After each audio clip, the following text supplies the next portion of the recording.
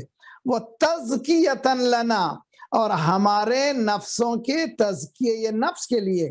یزکیہم ویعلمہم الکتاب والحکمہ. اس کے بعد وہ کفارتاً لذنوب, وہ کفارتاً لذنوبنا. یہ درود کیا ہے؟ کفارہ ہے ہمارے گناہوں کا. اب حدیث میں ہے کہ اگر آپ استغفر اللہ ربی و اتوب الیہ پڑھیں, اس مہینے کی تسبیح بھی آپ نے گزشتہ تسبیح کی طرح وہ تسبیح ہے, جب بھی موقع ملا, ہم لوگ جب بھی فری رہے, زبان سے ادا کریں. استغفر اللہ و اسألہ التوبہ, استغفر اللہ و اسألہ التوبہ. استغفر اللہ forgive me, وہ اللہ میں بخشائش طلب کرتا ہوں, معافی چاہتا ہوں تجھ سے.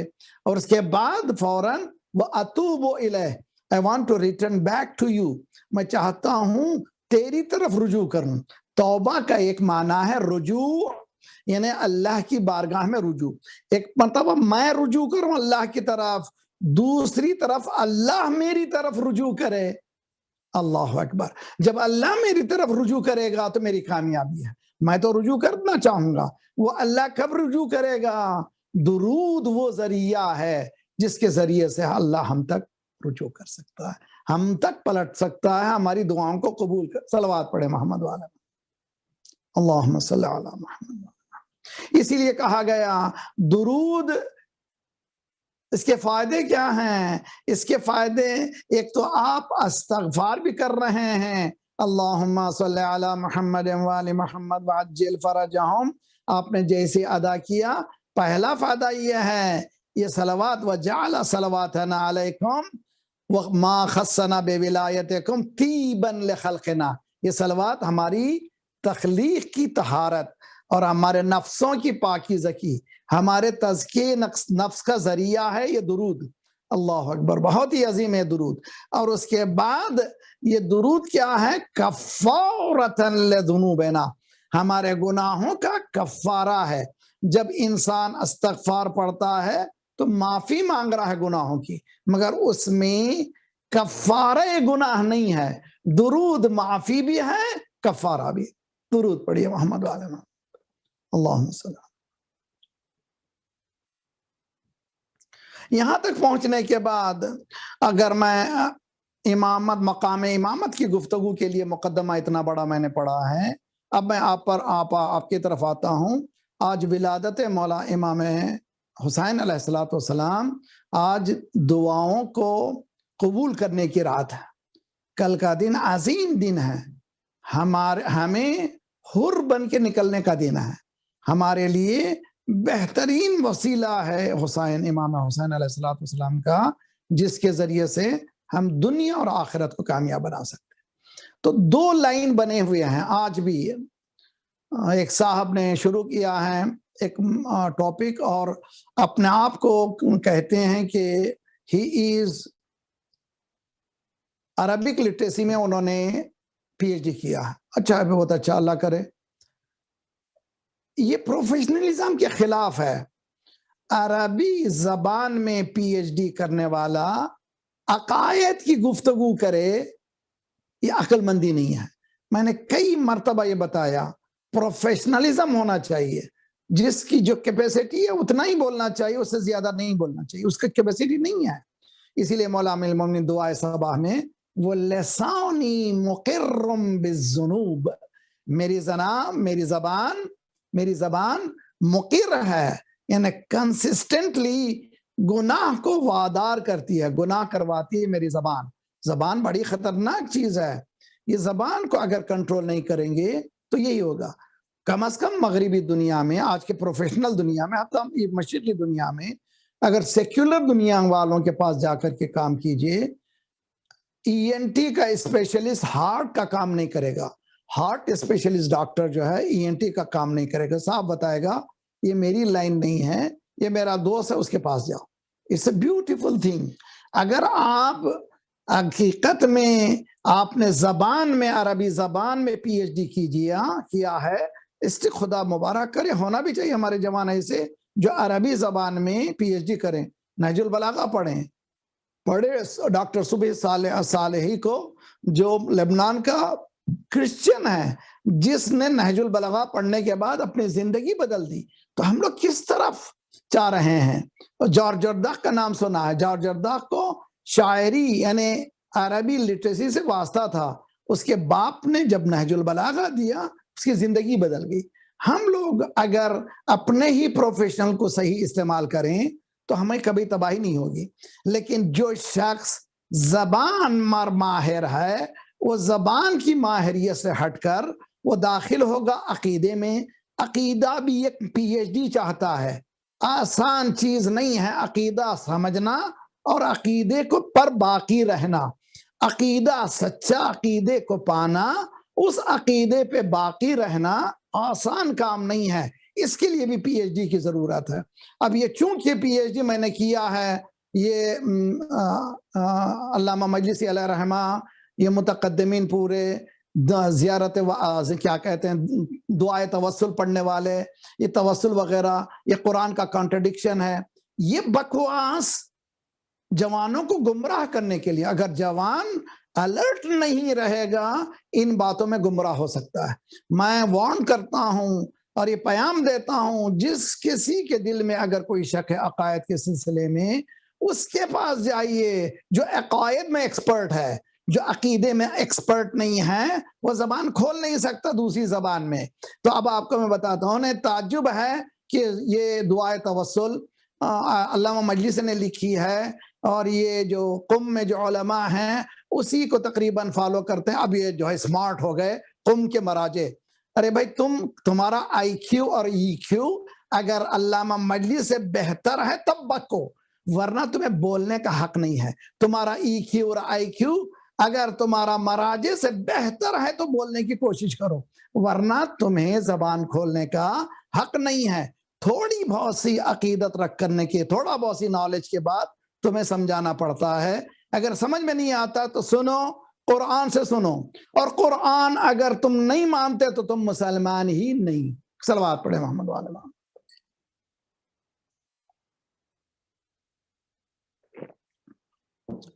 سورہ نازعات بہت اچھی طرح سے. امام کیا ہے، امامت کیا ہے؟ اگین زیارت جامع کبیرہ، امام سے نکلے ہوئے جملے. امام نے فرمایا ہر امام کے سامنے جا کر کے یہ زیارت پڑھو، اور اس زیارت پڑھنے سے پہلے قاعدہ یہ بتایا کہ 100 مرتبہ اللہ اکبر، اللہ اکبر. توحید کے راستے کو نہ چھوڑنا، وحدانیت پروردگار کے عقیدے سے کہیں ہٹنے کی کوشش نہ کرنا.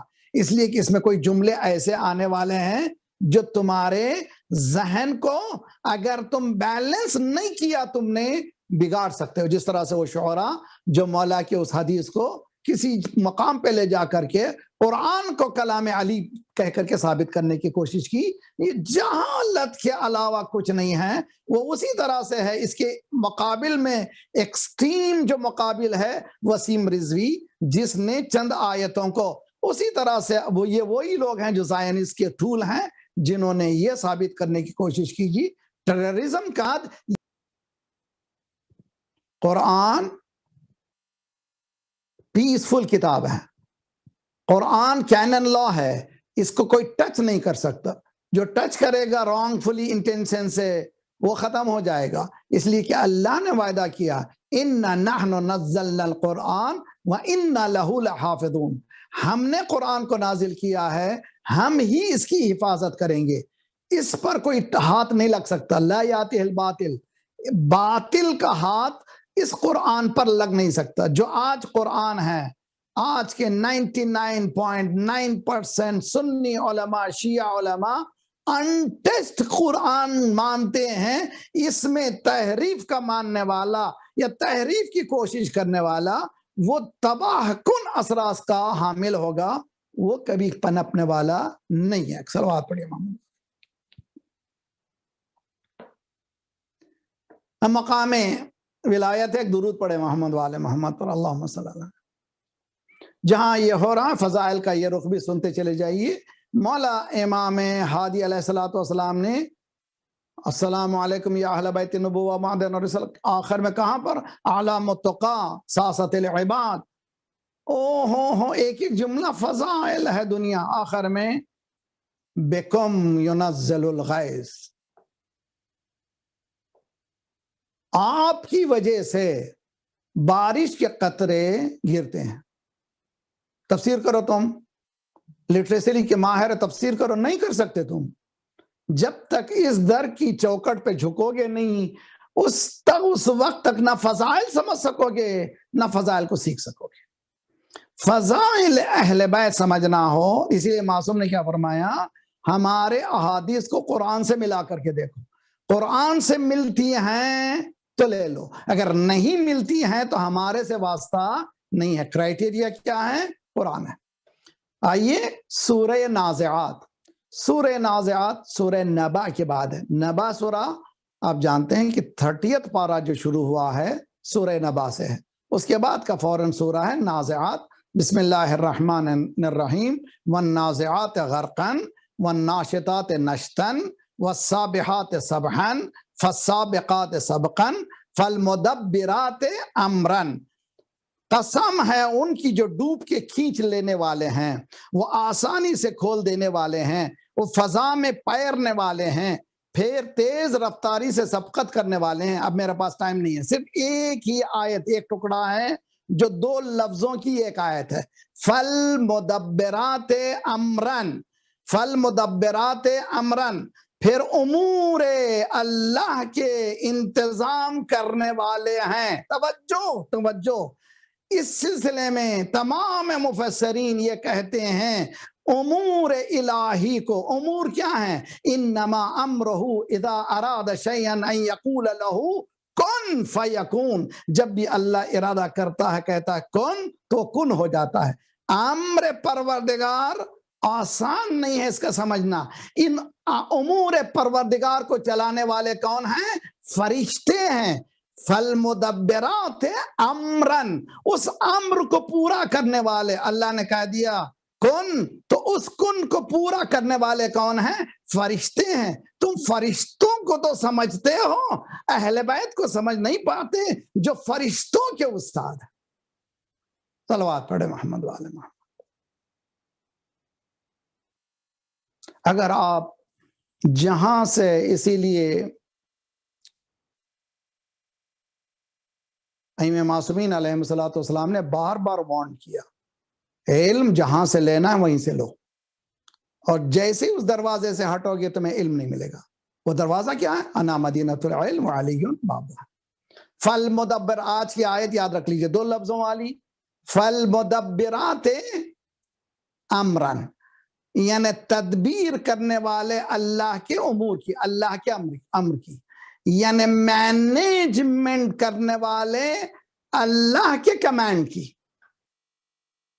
یعنی یہ لوگ مینیجرز ہیں جو اللہ کے کمانڈ. کون ہیں؟ فرشتے. سارے مفسرین کہتے ہیں فرشتے. فرشتے کون ہیں؟ ہر مقام پر فرشتے ہیں، جس کے لیے ہمارے پاس اس وقت ٹائم نہیں ہے.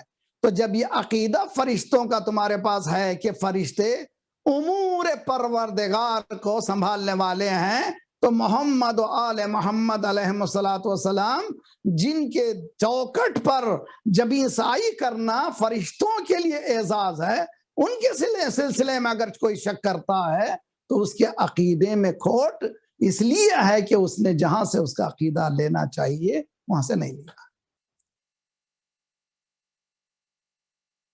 اتنے مقدمے کے بعد اب ایک فرشتوں کا ہجوم ہے جو داخل ہو رہا ہے. سرکار کے گھر میں بیٹا ہوا ہے. پہلے بھی فرشتے آئے تھے، پہلے بھی مبارکبادیں ہوئی تھی، لیکن آج کی مبارکباد کی شان ہی کچھ اور ہے. تو راستے میں روایت اس پر بھی بحث ہے بہت زیادہ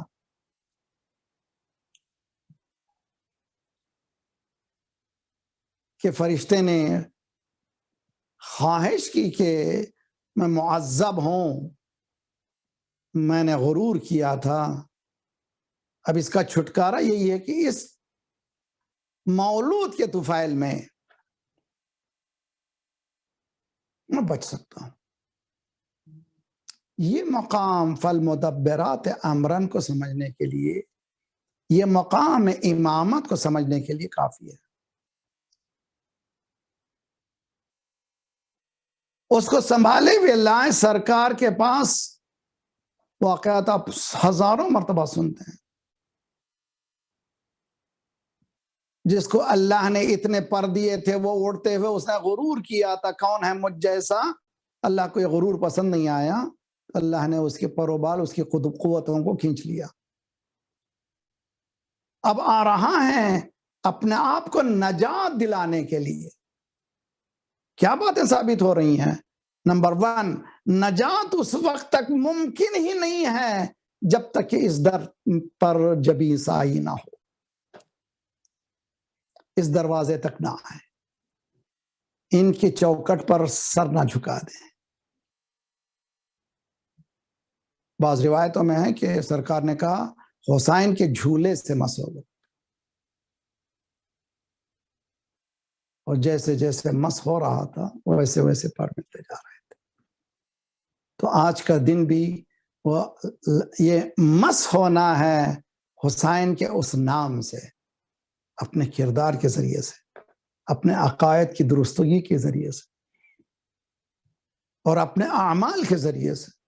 تو پھر ہمیں پر بھی ملیں گے، ہمیں وہ پرواز ملے گی جس میں اگر آپ فخر بھی کریں گے تو حسین کے ذریعے سے فخر کریں گے. صلوات پڑھیے محمد وعلی محمد. فالمدبرات امرن اور بکم ینزل الغیث، یہ مقام امامت ہے. اللہ کے لیے میرے نوجوان اگر ماں باپ سن رہے ہیں، بچے سمجھ نہیں پا رہے ہیں، تو try to explain to them please.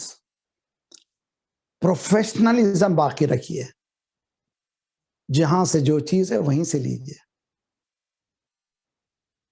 Professional سے اپنے ہٹیے نہیں. عقائد کوئی معمولی چیز نہیں ہے، عقیدے کو بگاڑنا اچھی چیز نہیں ہے. اسی لیے اس درود میں جو شابان کا درود ہے، مقدم، مؤخر اور لازم، 3 گروپ ہیں، جو آگے بڑھ گئے، جو پیچھے رہ گئے، جو ساتھ ساتھ چلے. اہل بیت کے قدموں پہ قدم رکھتے ہوئے چلے جائیے. یہی صراط مستقیم ہے، یہی نجات کا راستہ ہے. وہ علی ہوں کہ حسن ہوں کہ حسین ہوں، اولنا محمد، اوسطنا محمد، وآخرنا محمد، وکلنا محمد. اللہ تعالیٰ سے دعا ہے کہ بحق محمد وآل محمد ہمیں اللہ توفیق عنایت فرمائے کہ ان ذوات مقدسات سے قربت حاصل کریں ہم، اور علم کے ذریعے سے، نالج کے ذریعے سے ہمارے عقائد نالج بیس ہوں، لاجک بیس ہوں، منطقی ہوں، اور علمی ہوں، فکری ہوں، اور ہر روز ہم اس گھر سے قریب ہو جائیں.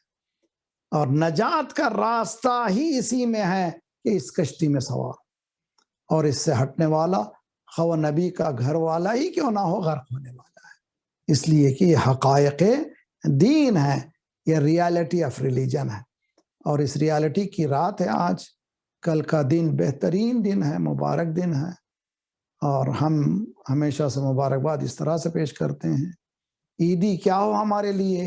عیدی ظہور مولا ہے، اور ظہور مولا کی عیدی اگر ظہور مولا ہے، اس راستے میں شہادت اگر ضرورت ہے، اللہم ارزقنا قتلا فی سبیلک، پروردگارہ تیرے راستے میں شہید ہونا ہمیں نصیب فرما، پروردگارہ بحق محمد وآل محمد، یہ وہ ذوات مقدسات ہیں جن کے گھر سے ہمیں نجات مل سکتی ہے، یہ نجات کی کشتی ہیں، اور یہ موجوں کے تھپیڑوں میں ہمیں پہنچاتے ہیں، یعنی انسان کی مشکل سے مشکل زندگی میں اگر اس دروازے تک پہنچ جائیں تو یہ مشکل کشائی کرتے ہیں، پروردگارہ ہمیں زندہ رکھنا تو اسی گھرانے کی محبت میں زندہ رکھ، اٹھانا تو انہی کی محبت میں اٹھا لے، پرچم اسلام کو بلند فرما، دشمنان اسلام کو، دہشت گردوں کے سرغنوں کو تہس نہس کر دے، مظلومین مومنین کی مدد فرما، مومنین مظلومین کو قیام کرنے کی توفیق عنایت فرما، مومنین دنیا بھر میں جہاں جہاں ان کی جان مال آبرو اور عزت کی حفاظت فرما، جو پریشان حال ہیں ان کے پریشانیوں کو دور فرما، بے روزگاروں کو روزگار عنایت فرما، مقروضوں کے قرضوں کو ادا فرما، جو بیمار ہیں جنہوں نے التماس سے دعا کہا، خصوصاً ایک بہن نے ان کے والدین کے سلسلے میں، اسی طرح بہت سے مومنین، پروردگارہ ان سب کو صحت کامل عاجلہ عنایت فرما، ہمارے جسمانی امراض کے ساتھ ساتھ روحانی امراض میں غرور و حسد و کبر و نفاق و نخوت و غیبت کو دور فرما، ہمارے اور آئندہ آنے والی نسلوں کے ایمان کی حفاظت فرما، ہمارے مرحومین کے برزخی حالات کو بہتر سے بہتر کر دے، ان کو جوار امام میں جگہ عنایت فرما، پروردگارہ بحق محمد وآل محمد انقلاب اسلامی کو انقلاب مہدی تک ملا دے، مراجع اور رہبر کے سائق ہمارے سروں پر سلامت رکھ، مالک جلد سے جلد ہمارے مولا کا ظہور فرما، ہم سب کو ناصروں میں شمار فرما، ایک سورہ الحمد 3 اخلاص سے اپنے اپنے مرحومین کے ساتھ اصغر رضوی، مرزا علی اکبر، رشید النساء بیگم، سید محمد عسکری، فاتحہ، بسم اللہ الرحمن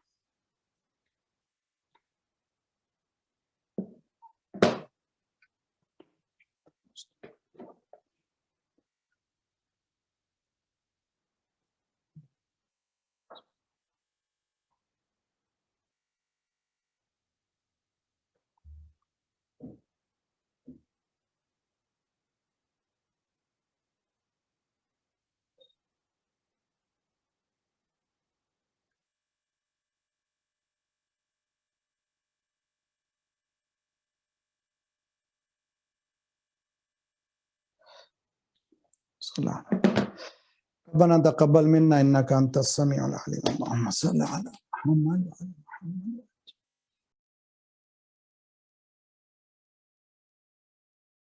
صلی علی محمد وآل محمد. السلام علیکہ یا رسول اللہ، السلام علیکہ یا نبی اللہ، السلام علیکہ یا امیر المومنین ابن سید الوسین، السلام علیکہ یا فاطمۃ الزہراء سیدۃ النساء العالمین، السلام علیکہ یا حسن مجتبی، السلام علیکہ یا ابا عبداللہ الحسین، وعلی علی ابن الحسین، وعلی اولاد الحسین، وعلی اصحاب الحسین، خصوصاً سیدی و مولا یا بالفضل العباس یا ابن امیر المؤمنین، السلام علیکہ یا اخت کا زینب و ام کلثوم و بنت کا سکینہ، السلام علیکہ یا سائر شہداء کربلا جمیعا ورحمۃ اللہ وبرکاتہ، السلام علیکہ یا غریب الغرباء، السلام علیکہ یا معین الضعفاء والفقراء، السلام عليك يا شمس الشموس ومدفون بأرض الطوس. السلام عليك يا مغيث الشية والزوار في يوم الجزاء. السلام عليك يا علي بن موسى الرضا ورحمة الله وبركاته. السلام عليك يا صاحب العصر والزمان. الأمان الأمان الأمان من فتنة الزمان. السلام عليك يا شريك القرآن. السلام عليك يا خليفة الرحمن. السلام عليك يا إمام زماننا هذا. عجل الله تعالى فرجك وسهل الله تعالى مخرجك وظهورك. السلام عليكم ورحمة الله وبركاته.